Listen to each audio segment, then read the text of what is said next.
കേരളത്തിൽ സംഘ് പരിവാർ നറേറ്റീവുകളെ വളരെ കൃത്യമായി അതിനേക്കാൾ ശക്തമായി പിന്തുണയ്ക്കുന്ന ഒരു വിഭാഗമുണ്ട്. ഇപ്പോൾ കാസയടക്കമുള്ള സംഘടനകളുണ്ട്. ക്രിസംഗികൾ എന്ന പുതിയ ഭാഷയിൽ വിളിപ്പേരുള്ള ആളുകൾ കുറെ കൂടി അഗ്രസീവായി സംഘപരിവാറിന്റെ പൊളിറ്റിക്സ് പുഷ് ചെയ്യുന്ന ആളുകളാണ് എന്ന നിലയിലാണ് നമ്മൾ കണ്ടുകൊണ്ടിരുന്നത്. അതിനിടയ്ക്കാണ് ഇങ്ങനെ ഈ ക്രിസ്മസ് നമ്മുടെ നാട്ടിലും തടസ്സപ്പെടുത്തുന്ന സാഹചര്യമൊക്കെ വന്നത്. ഇപ്പൊ ക്രിസ്മസ് തടസ്സപ്പെട്ടത് മധ്യപ്രദേശിലോ ഒറീസയിലോ ജാർഖണ്ഡിലോ ഒന്നുമല്ല. അങ്ങനെയുള്ള വാർത്തകൾ നമ്മൾ പണ്ട് പത്രത്തിലൊക്കെ കണ്ടു. ഇപ്പൊ കേരളത്തിലും ക്രിസ്മസ് ഒക്കെ തടയാം എന്ന നില വരുന്നത് സന്തോഷകരമാണോ?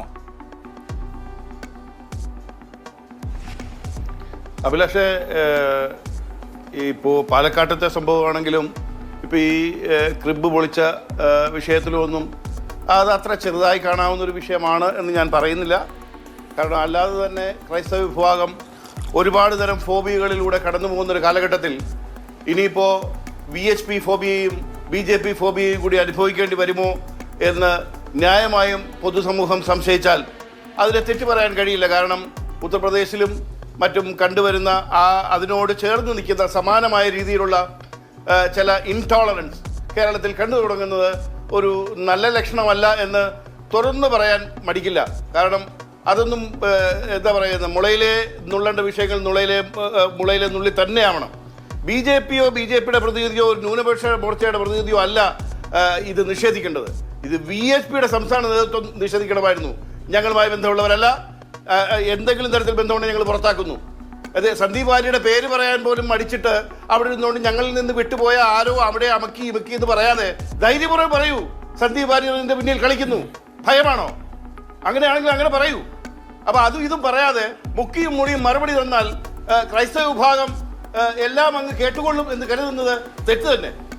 പക്ഷെ അതോടൊപ്പം ഞാൻ മറ്റൊന്നുകൂടി പറയാം.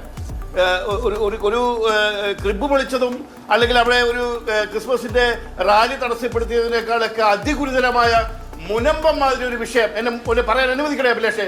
മുനമ്പം മാതിരി ഒരു വിഷയം, 10-600 പേരുടെ കുടുംബ പ്രാരാബ്ധത്തോടെ വഴിയിൽ ഇറങ്ങുന്ന ഒരു അനുഭവം ഉണ്ടായിട്ട് കണ്ണാക്കിൽ ഒട്ടിപ്പോയ സുമുഖരായ 2 ചെറുപ്പക്കാരാണ് ഈ പാനലിൽ എൻ്റെ കൂടെ 2 പേരിരിക്കുന്നത്. അവര് VHP എന്ന് കേട്ടതോടുകൂടി പുലിവേഷത്തിൽ ഇറങ്ങിയിരിക്കുകയാണ്. ഞാൻ ധൈര്യമുണ്ടോ ഞാൻ അവരോട് ചോദിക്കുന്നു. ഈ നാട്ടിലെ മുത്തവല്ലിമാരും ഉസ്താദുമാരും മൗലവിമാരും പാലക്കാട്ടെ ഞങ്ങളുമാരും, അഭിലാഷേ ഞാൻ സ്പെല്ലിംഗ് മിസ്റ്റേക്കോടുകൂടി പറയല്ല, പാലക്കാട്ടെ ഞങ്ങളുമാർ. കാരണം നാളെ അഭിമാനത്തിന് പോറിയെന്ന് പറഞ്ഞ് എനിക്കെതിരെ കേസുമായിട്ട് വരരുത്. കാരണം അവർക്ക് കരിപ്പൂരും മറ്റേ സ്വർണ്ണമൊക്കെ ഇവിടെ കേസ് നടത്താൻ പറ്റും. നമ്മൾ പാവപ്പെട്ടവരാ, കൃഷിക്കാരനാ, നമുക്ക് കൃഷിയെടുക്കുക ഉൽപ്പന്നത്തിന് വില പോലും ഇല്ല. ആരെയും പുലിയും കടുവാക്കി നമ്മുടെ നെഞ്ചത്ത് കയറുക. ഒരു പന്നിയെ എങ്ങാനും തൊട്ട് കഴിഞ്ഞു കഴിഞ്ഞാൽ UAPA ചുമത്തിയവരെ നേരിടുന്നതാണ് ഞങ്ങളുടെ സഹോദരങ്ങളെ നേരിടുന്നത്. ആ സമയത്താണ് ഞാൻ പറയുന്നത്, ഈ ആൾക്കാർ 2 പേർ ഈ കളവ് പറഞ്ഞ് മുനമ്പത്ത് വഖഫ് ഭൂമിയാണെന്ന് കളവ് പറഞ്ഞ ഇസ്ലാമിന്റെ നേതാക്കന്മാരെ മൗലവിമാരെ എല്ലാം തള്ളി പറയാൻ ഈ 2 ചെറുപ്പക്കാർ പേരെടുത്ത് ചോദിക്കുന്നു.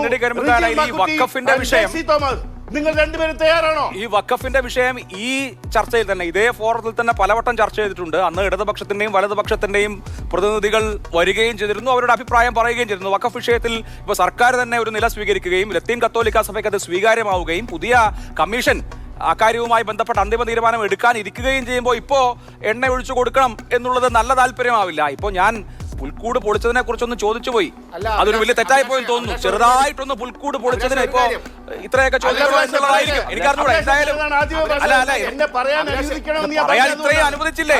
അപ്പോ ചെറുതായിട്ടൊന്ന് പുൽക്കൂട് പൊളിച്ചതിന് ഇത് വഖഫ് ബോർഡിന്റെ രേഖ, അതായത് പുൽക്കൂട് പൊളിച്ചതിനെ കുറിച്ച് ചോദിച്ചാലും വഖഫ് ബോർഡിനെ കുറിച്ചാണ് ക്രിസ്ത്യൻ കൗൺസിലിന് സംസാരിക്കാനുള്ളത്. ഇവിടൊക്കെ തന്നെയാണ് ഈ താങ്കള് മോഹൻലാലിന്റെ അക്കരെ അക്കരെ അക്കരെ സിനിമ കണ്ടിട്ടുണ്ടോ? അതിൽ ശ്രീനിവാസ മോഹൻലാലിനോട് പറയുന്നുണ്ട്, തല്ലിക്കോ, എത്ര വേണമെങ്കിലും തല്ലിക്കോ എന്ന് പറഞ്ഞതുപോലെ ശ്രീ കെന്നഡി കരിമ്പുംകാലായിൽ VHPയോട് പൊളിച്ചോ, എത്ര വേണമെങ്കിലും പൊളിച്ചോ. ഇങ്ങനെയൊക്കെ വിധേയത്വം കാണിക്കേണ്ട കാര്യമുണ്ടോ? ഇന്ത്യൻ പൗരന്മാർക്ക് എല്ലാവർക്കും സ്വന്തം കാലിൽ നിവർന്നു നിന്ന് അന്തസ്സോടെ നിൽക്കാനുള്ള ഭരണഘടന ഇവിടെ ഉണ്ട് സാർ. ഉണ്ടല്ലോ. ഞാൻ ആദ്യമേ പറഞ്ഞു കഴിഞ്ഞല്ലോ, ഒരു VHP അങ്ങനെയെങ്കിലും പറഞ്ഞു തന്നാൽ ഞാൻ ഈ മനസ്സിലായി. ഇങ്ങനെയൊന്നും പൊളിക്കല്ലേ എന്നാണോ? നല്ല മറുപടി തന്നു കഴിഞ്ഞു. കുറച്ചുകൂടി വൃത്തിയായിട്ട്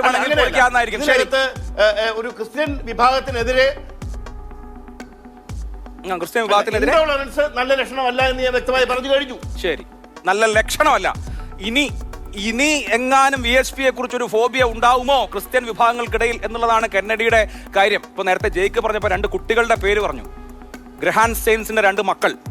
ഇതേ സംഘടനയെക്കുറിച്ച് പരാതി ആരോപണമൊന്നുമല്ല.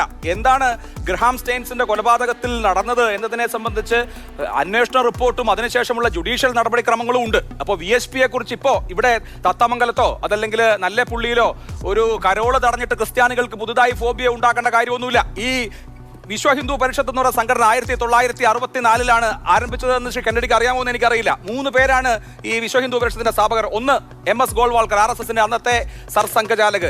2 SA ആപ്തെ, മറ്റൊരു ഹിന്ദുത്വ നേതാവ്. 3 സ്വാമി ചിന്മയാനന്ദ സരസ്വതി. ഈ സംഘടന പ്രഖ്യാപിച്ചുകൊണ്ട് ഡിക്ലറേഷൻ നടത്തി.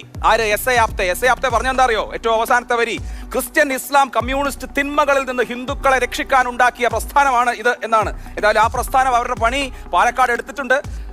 താങ്കൾക്ക് അത് ചെറിയ പണിയായി തോന്നിയെങ്കിൽ അങ്ങനെ എനിക്ക് കുഴപ്പമൊന്നുമില്ല. ശ്രീ